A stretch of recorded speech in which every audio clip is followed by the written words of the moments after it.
up, lovely people? KDJ here, and yes, we are back with another Smash haul, which is basically a video of me showing off what I bought during the weekend because there was this anime convention called Smash, or Sydney Manga and Anime Show. Hopefully I got it right this time. And surprisingly enough, I bought way more stuff than what I bought last year, but for some reason they both still totaled to near $400.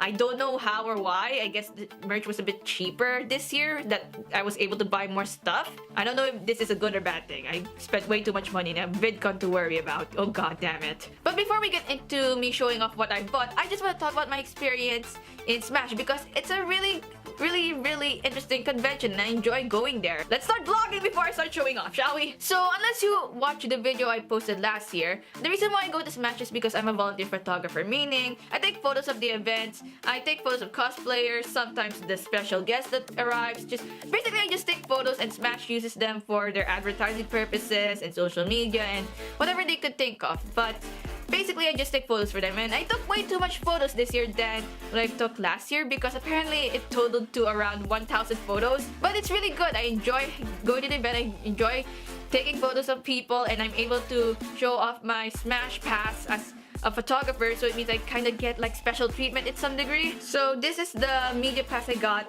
last year, and unfortunately, since I'm new, they couldn't process my name and everything. And this year, this is what I got. So they were able to put my name on it and everything, so yay! So aside from me taking photos, I was able to watch a few panels, but I have to take photos of those panels as well. I was able to talk to a few artists, I was able to buy merch, hence why I'm making a haul video. And most importantly, I was able to go to a Dream Daddy fan meetup. But I'll get into that later. One of the things I want to talk about is the artist market, which is basically where all the fan artists set up and sell their fan arts to people who are interested. And unfortunately, a majority of them accept cash, so it means I have to find an ATM and withdraw money just so I can buy some artworks. And what's interesting about the artist markets is that they're much more interesting and more cuter, and the merchandise is much better than the official merch that you would see in Grand Pavilion. Like, no offense, like the original merch is really good, like I don't mind buying them, but it's pretty much all the same stuff that you could probably buy off eBay, or if I go to Supernova or EB Games Expo. Meanwhile, artist markets, they change every year. Like, there are pieces where you have to buy them in sets, or there are pieces that are only available in 1 year and they won't be able to sell them the next year because it's probably not as popular or something. Another great thing that happened during Smash is that this year I was able to see a lot of familiar faces. I've seen some friends that I had back in high school, I've seen a few people from university, and I was able to see a few online friends as well, which was really cool. So I was able to talk to them, hang out with them for a bit, take photos, and just be able to talk to them. And whenever they ask me why the hell I'm here, since they know I'm not a huge weeb, they know I'm like just a casual anime fan, I just tell them that I'm taking photos for the event and everything. And whenever they ask for photos, I just feel bad not being able to give it to them because I'm not allowed to share these photos until I get the go signal from Smash themselves. And if I do share these photos, because I had to share to an online friend because of the Dream Daddy meetup, I told her that I can only give her the unedited pics, but they are not allowed to publish them in any way or form. So they cannot post it on social media and everything. It has to be for group chat purposes only. There were a lot of Dream Daddy cosplays in Smash, like, swear to God. And speaking of fandoms, the most common thing I've been seeing around the entire conventions, from artist markets to the Grand Pavilion merchandise sales that happens over there, there were a lot of Yuri on Ice. There were a lot of Yuri on Ice. Like, I swear to God, like a majority sold Yuri on Ice. Then you have your usual Pokemon. Then you have your Voltron. Then you have the other animes that are really popular. Some really small obscure stuff from fandoms and shows I never heard of, or some popular shows that I've heard of, like Harry Potter and everything and Doctor Who. But one of the things I was looking out for during this whole convention was finding some Lazy Town merch. And I thought that it would be really impossible since there really isn't that much of a huge following of Lazy Town here in Australia. Like, it's common in the US or UK or somewhere in Europe, but in Australia it's pretty much really obscure because it's a kids show. Like, who the fuck wants to be in a fandom made for kids? Me. But apparently I did find a booth that sold some Lazy Town merch, and apparently one of the artists is actually part of the Lazy Town fandom. And I thought the artist was just in it for the memes like almost everyone else, but no, she's definitely in the fandom. Like, we full on talked about Glani Gliper Ilatabay for like 3 whole minutes. Seeing a Lazy Town fan in real life in an anime convention out of all places.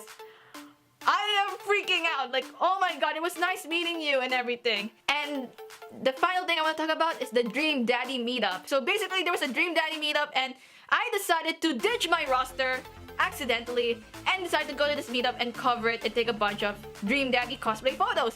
It's a Dream Daddy meetup! It's so freaking amazing! Look at all the dads! The daddies! It was really cool, and the most gayest thing happened during that meetup, and unfortunately I am not allowed to show it. I'm not allowed to publish it on any social media. You should have seen it when it was on Snapchat.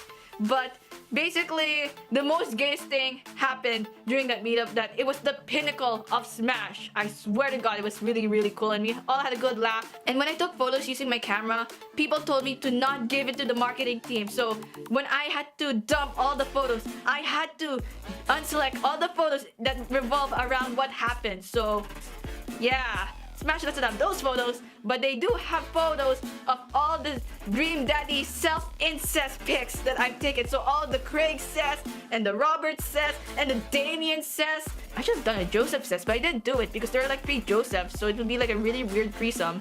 Who are you? I'm you. That's stronger. But basically, that meetup was super fun. I had a blast and everything, and it was so cool. And it was nice meeting all of those Dream Daddy cosplayer fans and everything. And it was nice seeing you, Brit. Like, I swear to god, it was really cool to see you during the weekend. 3, 2, 1. Dream Daddy. 3, 2, 1. You got dads. What a fucking meme. That was so gay.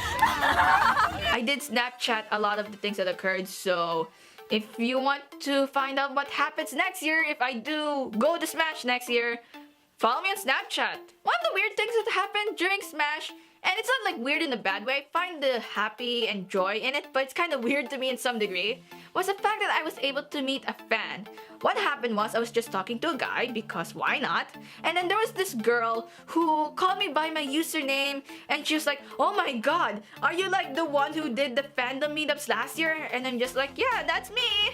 And she was like full on saying that she enjoyed my videos, and she was just so happy, and we had a selfie, and so on and so forth. And I pretty much vlogged it. Okay, so I'm just volunteering for Smash right now because I'm like a volunteer photographer. And guess who I meet? Hi. Oh my god. So yeah, fan, like, bro, I only have like 700 subscribers. I'm not famous. I was just like standing there and I saw you and I was like, oh my god. Well, it's nice to meet you. And say hello to the internet. Hi, interweb. But seriously guys, I am not famous, I am not cool, I only have like 700 subscribers. I could make a video about this for some other time, but for now all I can say is, I'm really glad that you like my stuff, but I'm just some kid who talks in front of a camera. Like, there are other way cooler people out there. And now for what we all been waiting for, the haul. Which basically this year, it pretty much fit in 2 bags because I bought a lot of stuff. Like, a lot of merch. So here it is. This is all the stuff I bought in Smash. I apologize if this part of the video will be shit, but I'm trying, okay? There was so much stuff that I bought, so let's get through it all. So the really big ones over there is basically my Pokemon posters. They're basically the Pokeball and the Master Ball. They're really huge. Still trying to figure out where to put them. Below it is it's basically the Puella Magi Madoka Magica Pokemon crossover. Kind of upset that they don't have a Mami and a Charlotte, but I don't mind. I'm just glad that I was able to get the remaining pieces, because apparently 2 of them were like the final ones. I'm so happy that they have a Sayaka one, because I swear to god they were lacking on Sayaka merch.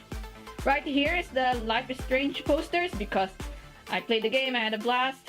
Here is my Dream Daddy merch. Well, one of it. It's basically Damien. I love my goth dad, like, oh my god, he's so freaking romantic. Below that is basically the Lazy Town merch, if I could focus it correctly. But basically, yeah, this is the Lazy Town merch that I got from that booth I was telling you about. The Robbie sticker I got for free. The Spartacus charm, it's back to back, so there's a Robbie and a Spartacus, so it's kind of really cool. Over here is my Adventure Time acrylics. So we have a Fiona and I forgot the male vampire name, Marcel, I guess. I'm so sorry to the Adventure Time fandom, but basically there was they had acrylics and it came on a set. I just wanted the Fiona, but they said you have to buy both of them, so I'm like, okay. Here's the Goth Dad pins and stickers, and more Dream Daddy stickers. There's a Mimikyu, love that Pokemon. Here is some Harry Potter house necklaces that I bought. Reason being is because one of them, I'm giving it to a friend at some point.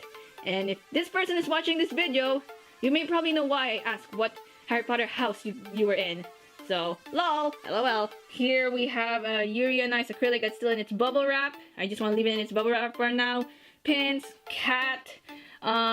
This is the stage 2 form of Charlotte's witch form in Bola Magia Madoka Magica, and unfortunately, I was unable to get stage 1 last year, so rip. Here's some of the K-pop merch I bought. I Snapchatted this to a few of my friends who are into K-pop, so hi Sophie and Rebecca. They were all so jelly. And I just want to tell you one small fact. The BTS album, the You Never Walk Alone, they also had the pink one as well, but I didn't buy it because it would cost way too much money, and I just can't afford it. They have 2NE1. I enjoyed the Crush album, but I wish they had the 2NE1 album, which is, I think it's their debut album, I guess, but I don't mind. Here's a 2NE1 wristband because I just love that. I just love that girl band. I just love it. A Pokemon postcard. Some Yuri on Ice, Hatsune Miku, and more Yuri on Ice. Yes, it's the couple skate. It's really good. Like, I like the couple skate scene, guys. Like, come on, who doesn't like that? Here is a Pokeball with a Manaphy in it, which cost me $25, and I want to get the larger ones, but they cost way too much money. I told this to a friend of mine, and he was like, "Why the F are they so expensive?" And I had to explain that it's all handmade, so it makes sense. Here is some Dan and Phil merch. Yes, there was a booth that sold fan art and I was freaking out. I think I recognized the art style when I visited the fandom tags around last year. But fun fact, these were the remaining ones. Like, these were the last sets. And I bought them on this Saturday. So I don't know how many fandom members were there on that day, but basically these were the final ones they had and I bought them. So how to make enemies in the fandom? Buy the remaining fan merch. Here is some Yu-Gi-Oh cards because I enjoy playing the card game from time to time if I get the chance. Here is a kimono, which is still wrap top. It cost me 50 bucks. It's not like a full kimono, it's just a kimono top. And yeah, that's my Steven Universe and Yuri on Ice posters, fan posters. And that's pretty much it of what I bought in Smash this year. Yeah, $400 worth of merch. So yeah, that's basically what happened to me in Smash and my Smash haul. I hope you enjoy it. And pretty much, I hope you like this video, so leave a like, comment, and subscribe. Don't forget to ring that bell so you get notified. My name is Kitty J out. See you guys next time. Ciao.